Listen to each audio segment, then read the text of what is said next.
اس کی آنکھیں شیطانی انداز میں چمکیں۔ تم دیکھنا پسند کرو گے؟ میں نے ہچکچاہٹ کے ساتھ اسبات میں سر ہلا دیا۔ اس نے رائفل سے اشارہ کرتے ہوئے کہا، میرے ساتھ چلو، لیکن راستے میں کوئی چالاکی دکھانے کی کوشش نہ کرنا، ورنہ پچھتانے کی مہلت بھی نہیں ملے گی مسٹر جوزف۔ یوسف، میں نے تصحیح کی اور اس کی بتائی ہوئی سمت میں چل پڑا۔ وہ رائفل لیے عین میرے عقب میں چلا آیا تھا۔ جہاز کے باقی لوگ کہاں ہیں؟ تم جلد ان سے مل لو گے۔ خلیج کے پاس لنگر انداز بوٹ کس کی ہے؟ فضول سوال مت کرو، اس نے پہلی بار درست لہجے میں کہا۔ خاموشی سے چلتے رہو۔ میں نے بہتر سمجھا کہ اسے مستعل کرنے کے بجائے آنے والے حالات کا انتظار کروں۔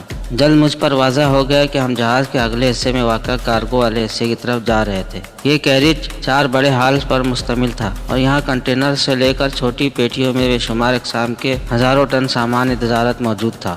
میں سوچ رہا تھا کہ جان گرے مجھے اس طرف کیوں لایا تھا؟ کیا میرے بقیہ ساتھی بھی یہیں موجود تھے؟ میرا اندازہ درست نکلا جب میں نے کپتان سمیت خلیج کے عملے کے 30 افراد کو 4 نمبر کے حال میں پایا، اور اس وقت وہ جو کام کر رہے تھے میں نے کبھی خواب میں بھی اس کا تصور نہیں کیا۔ وہ لوگ مختلف اقسام کے بکس اٹھا کر لوڈر کی مدد سے خلیج کے بڑے کارگو گیٹ کے راستے کے پاس ہی لنگر انداز چھوٹے بحری جہاز تک پہنچا رہے تھے۔ ان میں گپتا سے لے کر خود کپتان صلاح الدین سمیت تمام عملہ شامل تھا۔ ان کے علاوہ حال میں 6 عدد مسلح افراد موجود تھے جو انہیں جلدی جلدی کام کرنے کو کہہ رہے تھے۔ ان کا رویہ زمانہ قدیم کے کسی نگران کا سا تھا جو غلاموں سے کام لیتے تھے، بس فرق یہ تھا کہ ان کے پاس کوڑے نہیں تھے۔ ان کے ہاتھوں میں جدید قسم کی خودکار رائفلیں تھیں۔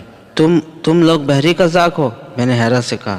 یہی سمجھ لو، جان گرے نے خوش مزاجی سے کہا۔ اب ذرا تم بھی ان کا ہاتھ بٹاؤ، ہمارے پاس وقت پہلے ہی کم ہے۔ سورج نکلنے سے پہلے یہ سارا کام مکمل ہو جانا چاہیے۔ اس نے گھڑی دیکھی۔ بادل نخواستہ میں نے آگے بڑھ کر ایک پیٹی اٹھانے میں کپتان صلاح الدین کی مدد کی جس میں غالباً آٹو پارٹس تھے۔ پیٹی خاصی بھاری بھرکم تھی۔ میں نے سرگوشی میں کپتان سے پوچھا، یہ کیا ہے کیپٹن؟ خاموش رہو، اس نے آہستگی سے کہا، ابھی یہ لوگ چلے جائیں گے۔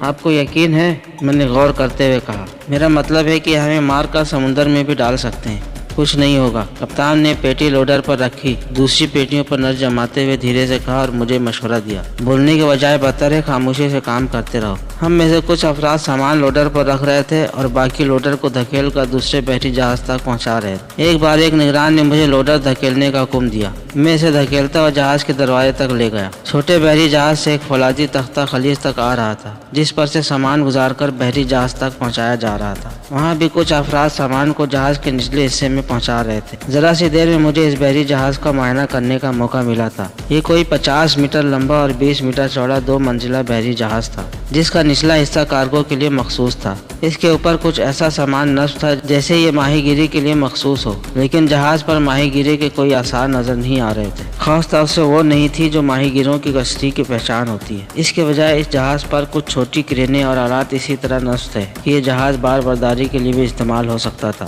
اس کے ایک پہلو میں ایک مشینی نظام نصب تھا جس کی مدد سے ایک فولادی تختہ 10-12 فٹ کے فاصلے پر کسی بھی دوسرے بحری جہاز سے مل سکتا تھا۔ میں سوچ رہا تھا کہ جان گرے کا ان لوگوں سے کیا تعلق تھا۔ مجھے مسلح نگراں اور قزاق مختلف رنگ و نسل کے افراد جہاز پر نظر آتے تھے۔ ان میں افریقی بھی تھے اور عرب بھی۔ مشرق بعید سے تعلق رکھنے والے افراد بھی نظر آتے تھے، جبکہ بر صغیر کے لوگ بھی ان میں شامل تھے۔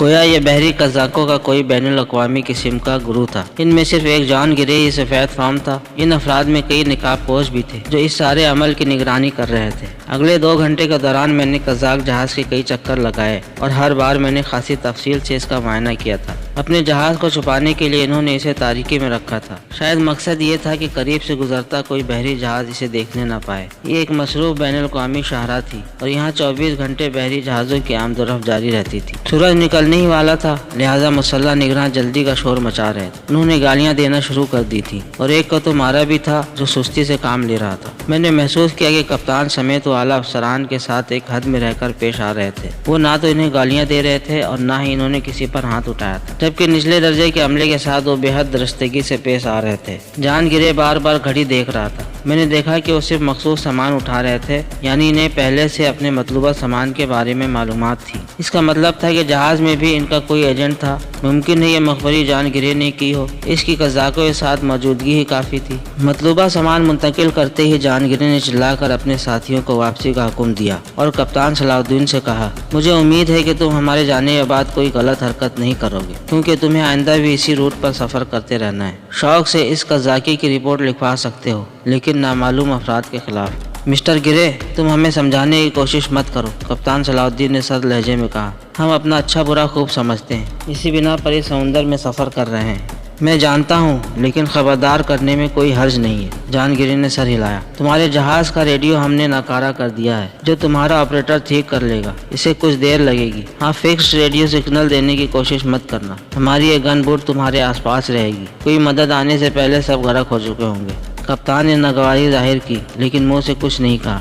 جان گرے جاتے جاتے مڑا۔ وہ دروازے کے پاس ہی کھڑا تھا۔ اس نے گھوم کر ہمیں دیکھا، پھر اس کی نظریں ہم پر مرکوز ہو گئیں۔ اس نے رائفل ہلاتے ہوئے کہا، مسٹر جوزف، ادھر آؤ۔ میرا نام یوسف ہے، میں نے اپنی جگہ سے ہلے بغیر کہا۔ تم نے سنا نہیں؟ ادھر آؤ۔ وہ یخلق گھرانے لگا۔ تم ہمارے ساتھ چل رہے ہو۔ مسٹر گرے، صلاح الدین اضطراب سے بولا، تم اسے نہیں لے جا سکتے، اس سے ہم سب کے لیے مسائل کھڑے ہو جائیں گے۔ شٹ اپ کیپٹن، گرے نے اسے ڈانٹ دیا۔ کوئی مسئلہ نہیں ہوگا، تم رپورٹ کر سکتے ہو کہ چیف انجینئر صاحب نشے میں سمندر میں گر گئے تھے۔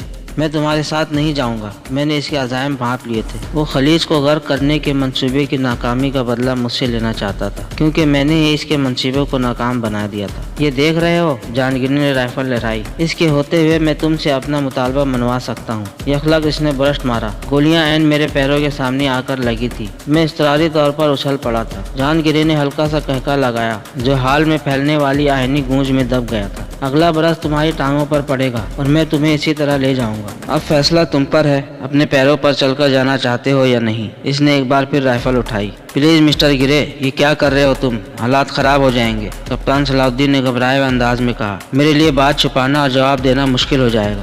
یہ تمہارا درد سر ہے، جان گرے نے بے نیازی سے کہا اور مجھ سے بولا، تم چل رہے ہو؟ یس اور نو۔ اس لمحے میں نے محسوس کیا کہ وہ حسب معمول نشے میں تھا۔ اگر میں نے انکار کیا تو سچ مچ فائرنگ کر کے مجھے اپاہج کر دے گا۔ اس کے تیور ہر گزرتے لمحے خطرناک ہوتے جا رہے تھے۔ میں نے دیکھا کہ اس نے رائفل کو معمولی سی حرکت دی تھی۔ میں نے جلدی سے کہا، اوکے، میں تمہارے ساتھ چل رہا ہوں۔ وہ چند لمحے سر نظروں سے مجھے دیکھتا رہا، پھر مڑتے ہوئے بولا، آؤ میرے ساتھ۔ وہ عارضی پل کے راستے اپنے جہاز پر جانے لگا۔ اسے اتنا اعتماد تھا کہ اس نے مڑ کر بھی نہیں دیکھا، اور اس لمحے میں چاہتا تو اپنی جیب میں موجود پستول سے اس کی شیطانی کھوپڑی پر ایک فائر کر سکتا تھا، لیکن میں نے ایسا نہیں کیا۔ اس کا کوئی فائدہ بھی نہیں تھا۔ ہم ان مسلح قزاقوں کا مقابلہ نہیں کر سکتے۔ جان گرے کے بدلے ہم سب کو مار سکتے تھے اور خلیج کو غرق کر سکتے تھے۔ میں بوجھل قدموں سے اس کے پیچھے چلتا رہا۔ دوسرے بحری جہاز کے عرصے پر جا پہنچا۔ وہاں موجود ایک نقاب پوش نے میری طرف دیکھا۔ اسے کیوں لے آئے؟ اس نے جان گرے سے پوچھا۔ اس نے انگریزی میں بات کی تھی اور لہجے سے فرانسیسی لگتا تھا۔ 6 سال لندن میں گزار کر مجھے بہت ساری قوموں کو جاننے کا موقع ملا تھا، اور میں لہجے سے بھی پہچان جاتا تھا کہ بولنے والا کا تعلق کس ملک سے ہے۔ گویا نقاب تلے کوئی فرانسیسی تھا۔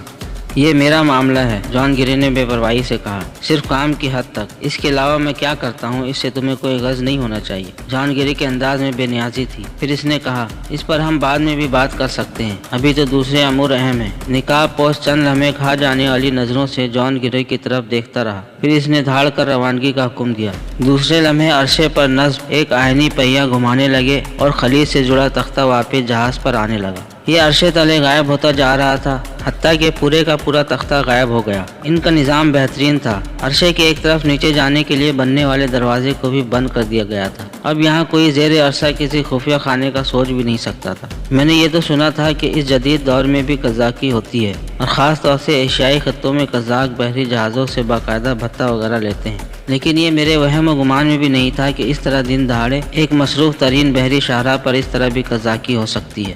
مجھے کوئی خوش فہمی نہیں تھی کہ جان گرے جیسا کینہ پرور شخص مجھے کسی نیک ارادے سے اپنے ساتھ لایا تھا۔ اول تو اس کے عزائم واضح تھے، اور اگر کوئی غلط فہمی تھی تو ان بحری قزاقوں کو دیکھ کر دور ہو گئی کہ جان گرے جن کا ساتھی تھا۔ پھر جان گرے نے جس انداز میں اپنے باز کا منہ بند کیا تھا، اس سے مجھے اندازہ ہو رہا تھا کہ بحری قزاقوں کے اس گروہ میں وہ اہم مقام رکھتا تھا۔ نقاب پوش کی باتوں سے مجھے اندازہ ہوا تھا کہ قزاقوں کی یہ تنظیم صرف اس جہاز تک محدود نہیں تھی، بلکہ یہ صرف ایک حصہ تھے اس گروہ کا۔ جان گرے کے حکم پر مجھے اگبی عرصے پر نچلے حصے میں واقع ایک سیل میں پہنچا دیا گیا۔ بمشکل 8x6 کے سیل میں پہلے ہی ایک شخص موجود تھا جو گٹھری بنا سو رہا تھا۔ آرام کرو، مجھے لانے والے نے کھردرے لہجے میں کہا، 9 بجے ناشتہ ملے گا۔ وہ دروازہ بند کر کے رخصت ہوا تو میں نے سیل کا معائنہ کیا۔ فرش پر 2 عدد بستر تھے جو دیوار کے ساتھ جڑے ہوئے تھے۔ ان میں اتنی گنجائش تھی کہ آدمی سیدھا لیٹ جائے، ہاتھ پیر پھیلانا ممکن نہیں تھا۔ ایک طرف ایک ریک پر پانی کی بوتل ہک سے بندھی ہوئی تھی۔ اگبی حصے میں چھت کے ساتھ واقع پورٹ ہول سے طلوع ہوتے سورج کی روشنی اندر آ رہی تھی۔ اس کے پاس ہی ایک بلب لگا تھا جو فی الوقت بجھا ہوا تھا۔ میں دوسرے بستر پر بیٹھ گیا۔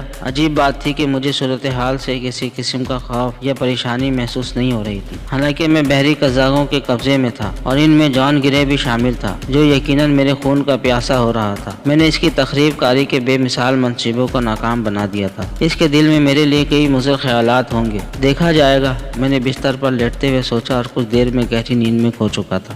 بقیہ کہانی اگلے حصے میں ملاحظہ فرمائیں۔ اس ویڈیو کو لائک کریں، چینل کو سبسکرائب کریں اور ساتھ ساتھ گھنٹی کا بٹن بھی دبا دیں۔ آپ کے تعاون کا شکریہ۔